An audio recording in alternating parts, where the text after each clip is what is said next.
हालिया flash floods extreme climate change की वजह से हैं। मानसून का सीज़न जो जून से शुरू होता है और अगस्त के आखिर तक रहता है, जब औसत से ज़्यादा कोह सुलेमान रेंज पर बारिशें हों तो वही बारिशें फिर फ्लैश फ्लड्स का सबब बनती हैं। कोह सुलेमान, बलूचिस्तान, जनूबी पंजाब में जब यही बारिशों का पानी आपस में मिलता है तो नेचुरली फ्लड के चांसेस बढ़ जाते हैं और इस तरह साउथ पंजाब के 2 अज़ला डीजी खान और राजनपुर में फिर ये सिचुएशन बिगड़ जाती है। फ्लड्स एक ऐसा नेचुरल डिज़ास्टर हैं जो कल्चरल, इन्वायरमेंटल और इकोनॉमिक लॉसेस का सबब बनते हैं। फ्लैश फ्लड्स यूरोपियन कंट्रीज़ और पाकिस्तान में ये एक कॉमन नेचुरल डिज़ास्टर समझा जाता है और इस नेचुरल फिनोमेना को मुकम्मल तौर पर प्रिवेंट करना इम्पॉसिबल है, लेकिन इसको किसी हद तक मैनेज किया जा सकता है। फ्लैश फ्लड के पानी को स्ट्रक्चर और ड्रेनेज सिस्टम से कंट्रोल करके होने वाले लॉसेस को मिनिमाइज़ किया जा सकता है। डेवलप्ड और मोस्ट एडवांस कंट्रीज़ में फ्लैश फ्लड को एक हैज़र्ड तो समझा जाता है, लेकिन एक डिज़ास्टर नहीं, क्योंकि वहाँ इसको मैनेज करने का एक प्रॉपर स्ट्रक्चर होता है। लेकिन पाकिस्तान जैसे ममालिक में ये एक डिज़ास्टर बन जाता है। पाकिस्तान तकरीबन 1 सेंचुरी से फ्लैश फ्लड्स को फेस कर रहा है। यूँ तो फ्लैश फ्लड्स पाकिस्तान को हर साल इफ़ेक्ट करते हैं, लेकिन 2010 के बाद 2022 में हिल टोरेंट का ये जो फ्लड था ये बहुत बड़े पैमाने पर था, जिसने KPK, सिंध और जनूबी पंजाब को अपनी लपेट में ले लिया। अभी 2010 के फ्लड के इफ़ेक्ट्स बाकी थे, उसके असरात बाकी थे जो ज़ायल नहीं हुए थे कि ये आफत दोबारा टूट पड़ी। जनूबी पंजाब का सबसे पहला हिल टोरेंट कौड़ा है जो कि रमक, KPK और बलूचिस्तान से इसके रूट्स निकलते हैं और इस हिल टोरेंट के हिस्टोरिक डिस्चार्ज की वजह से तहसील तौसा के सराउंडिंग्स को काफ़ी हिट करने के बाद ये इंडस रिवर में चला जाता है, क्योंकि ये अपस्ट्रीम टू तौसा बैराज है और इसका एक बाकायदा स्ट्रक्चर है। इसी तरह तौसा तहसील के 2 और टोरेंट्स सांगड़ और वहवा हैं। तहसील डीजी खां में शामिल सूरीलुंड, वडोर, सखी सरवर और मिठावा हैं। इस साल वडोर में हिस्टोरिक डिस्चार्ज होने की वजह से तहसील डीजी खान और तहसील कोट छुट्टा के काफ़ी सारे हिस्से डैमेज हुए। ज़िला राजनपुर में मौजूद 6 मेजर दरें हैं और दर का तहसील जामपुर का मेजर दरा है। इसके अलावा दर छाछड़ जिसका कोई ख़ास स्ट्रक्चर नहीं, जो माड़ी से नीचे ज़ियारत के मकाम से निकलकर शहजादगोर और खलचास से होता हुआ लुंडी सईदा के रास्ते से दर कहा में मर्ज होता है। और इसके अलावा ज़िला राजनपुर में शामिल पतोक, सूरी शुमाली, जंगी और सूरी जनूबी हैं जो कि इंडस रिवर में आगे जाके गिरते हैं। इस वक्त जहां मैं खड़ा हूं ये दरा कहा कहलाता है। ये बेसिकली 2 पार्ट्स में डिवाइड होता है। एक पार्ट इसका राजनपुर जनूब में हिट करता है और दूसरा इसका पार्ट जामपुर के अर्बन एरियाज़ तक चला जाता है। ये वो एग्रेसिव और डेंजरस दरा है जो हज़ारों ज़िंदगियों के ख्वाब बहा कर ले गया। ये दरा किसी अजदहा से कम नहीं है। इस दरे की वजह से हज़ारों लोगों के ख्वाब बह गए। हालिया सैलाब से इस मरतबा काफ़ी इंसानी जानें गईं। वहाँ ये जानवरों को भी बहा कर ले गया। रिहायशी मकानात गिर गए, इंफ्रास्ट्रक्चर तबाह हो गया, roads, railway highway, railway networks, electricity और सप्लाई लाइंस को भी ये डैमेज कर गया। रमक से किशमोर तक तकरीबन छोटे और बड़े 200 के करीब हिल टोरेंट्स हैं। इन हिल टोरेंट्स के ज़रिए पानी आबादी में दाखिल होता है तो इसको रोदकोही का फ्लड कहते हैं। ये हिल टोरेंट बलूचिस्तान और पंजाब के कैचमेंट एरिया पर मुश्तमिल हैं, जिनकी लंबाई रमक से किशमोर तक 350 से 400 किलोमीटर के करीब है और इनका एरिया 30 से 35 किलोमीटर चौड़ा है। ये एरिया 7184 स्क्वायर किलोमीटर है और तकरीबन ये 4,34,000 एकड़ पर मुहित है। इनमें शामिल 13 मेजर हिल टोरेंट्स हैं। फ़ेज़ 1 में तमाम फ्लड अफेक्टेड एरियाज़ से लोगों को इमरजेंसी एवैक्यूएट तो कर लिया गया था और उनके साथ साथ उन्हीं के जानवरों को इक्वल नीड समझकर उनको भी रेस्क्यू कर लिया गया था और उनको एक महफूज मकामात पर मुंतकिल कर दिया गया था। लेकिन अब ये सेकंड फ़ेज़ है, ये रिहैबिलिटेशन का है। इस फेज़ में फ़्लड अफेक्टीज़ की बेसिक नीड्स, मेडिकेशन और शेल्टर और इनके रोज़गार का ख्याल रखना होगा ताकि ये लोग अपनी नॉर्मल लाइफ में वापस आ सकें। खिता पचात जो 400 किलोमीटर तक मुहित है और इस खिते में खुदरो दरख्त बहुत सी सहूलियात फराहम करते हैं जो जानवरों के लिए चारे, खुराक और इंसानों के लिए एक बाकायदा लेवलीहुड का सोर्स रखते हैं।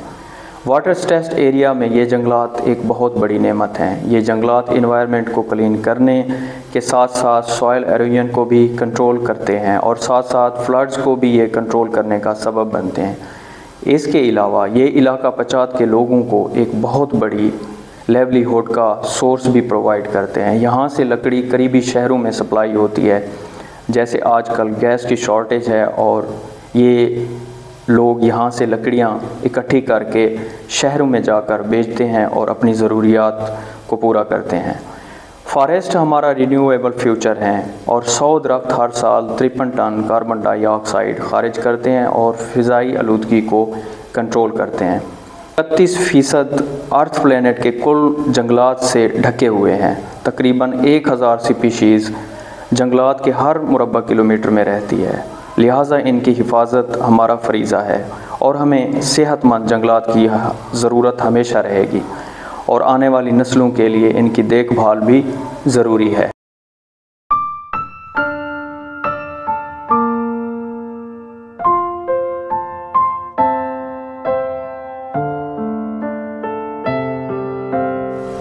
सैलाब के बाद ज़िंदगी दोबारा अपने नए ख्वाबों के साथ उठ खड़ी हुई है। उम्मीद के नए सूरज ने किरणें बिखेरना शुरू कर दी हैं। ज़िंदगी के रास्ते दोबारा से बारौनक होने लगे। ज़िंदगी है तो फिर जीना है, नई मंजिलों के सफ़र तय करने हैं, आशियानों को नए रंग देने हैं, भागना है, दौड़ना है और मुस्कुराना है। इसी का नाम ज़िंदगी है।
सैलाब के बाद इलाके 50 से गुज़रें तो यहाँ की मिट्टी की खुशबू आपको जकड़ लेती है। यहाँ की शानदार सॉइल बग़ैर फर्टिलाइज़र के फसलें देती है।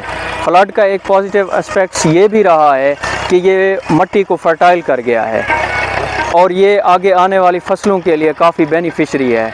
95% खुराक का इन्हासार इसी सॉइल पर होता है। सॉइल हमेशा फ़िज़ा से ज़्यादा कार्बन ज़ख़ीरा करती है, जो दुनिया में तमाम पौधों और जंगलात को जोड़ती है। इलाके पचात की हेल्दी सॉइल फ्लैश फ्लड्स को कंट्रोल करने और ड्राउट्स के इफ़ेक्ट्स को भी प्रिवेंट करने में मदद फराहम करती है।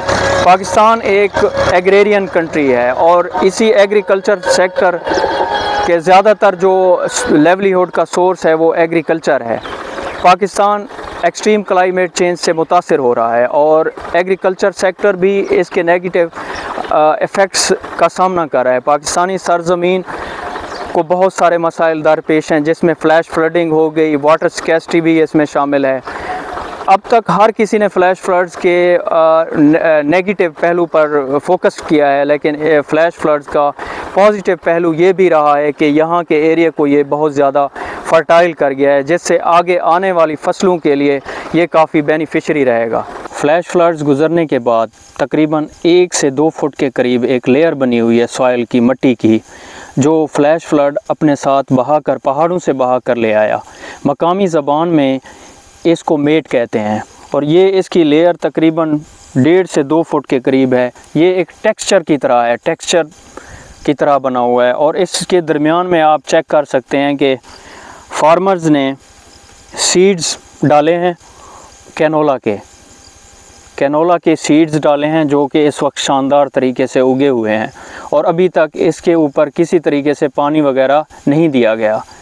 ये जो पानी ज़मीन ने ऑलरेडी ऑब्ज़र्व किया हुआ था, ये उसी के ऊपर ये फसल उगी हुई है। और ये नॉर्मल सॉइल से कहीं ज़्यादा इसका रिज़ल्ट निकलेगा, इसकी प्रोडक्शन निकलेगी कैनोला की। और कैनोला इस इलाके की बहुत बड़ी मेजर क्रॉप्स में से एक क्रॉप है।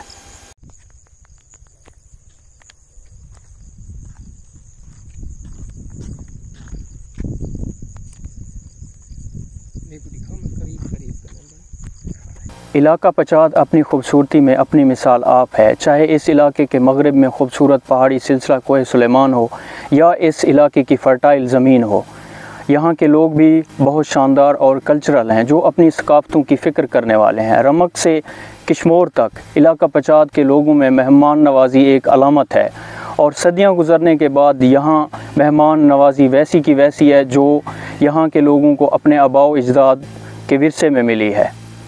ख्वाजा ग़ुलाम फ़रीद साईं का कलाम इंसान की रूह से ताल्लुक़ रखता है, और यही रूहानी कलाम मोहब्बत व अक़ीदत के इजहार का मौसर तरीन ज़रिया है। और फिर इसी कलाम को पढ़ने वाले की आवाज़ अगर पुरकशिश हो तो वो इंसान को अपने सहर में जकड़ लेती है। ऐसे ही एक बुज़ुर्ग चाचा सामन जो मेरे साथ बैठे हुए हैं, जो कि कोह सुलेमान के दामन में बस्ती टिब्बी लुंडान के मकी हैं, जिनकी नातिया और सूफ़ी कलाम ने रूह को सुकून बख्शा। पढ़ो मोमिन कलामुल्लाह, खुदा ने वे ते उनने वे मदीने पाक वन जाला। जहाज़ां ते मैं चढ़ खड़सा हाजियां नाल, रल खड़सा मैं हाजियां नाल, रल खड़सा शुक्र अलहम्दी पढ़ खड़सा। खुदा ने वे ते हुण ने वे मदीने पाक वन जाला। मदीने पाक दिया गलियां जिथा लाया, अरबी तलियां जिथा लाया, अरबी तलियां दिखावे उहे गलियां। खुदा ने वे ते हुण ने वे मदीने पाक वन जाला। अज़ल कनू लेती सुन वञ मुड़ी, मेरी अखियां नीरा नीरा, दिलड़ी फाड़ लवीरा की तुम इन कोट मिठान दिया पीरा। लोग ते हदन हीर रजन दी, मैं ता पीर फरीद दी हीरा। वो जो पीर फरीद फकर दे, केड़ा माफ करे तकसीर। यारी यारी हर कोई आखे, जेको यारी दी समझ ना आवे, यार होवे बाइज़ती मेवा वल किस्मत वाला खावे। पहले जिंदगी बर्बाद करे, पीछे बेशक यारी लावे। यार फरीदा यारियो भी अखी दी, जरा एक नल तोड़ पुचावे। दिल को दिल सलाम करे, लुची बेदिल मूल ना बोले। एक दिल हौली बी दिल बारी, सया पैगन दिलां विच रोले। साड़ी नोते मुनसिब को चाहक दी दिल को तोले। यार फरीदा हो दिल केरी, जरी यार को आपे गोल। तोनी थिकड़े थोड़े काम दिया, तोनी थिकड़े थोड़े काम दिया। तेरे ना तू मुख्त विकाम दिया, तोनी भांदिया ना भांदिया। तेरे कुतियां नाल अदब सोना, जिथे मैं मुठड़ी उथे जान बलबो। सोना वसदा है तू मुल्क अरबो।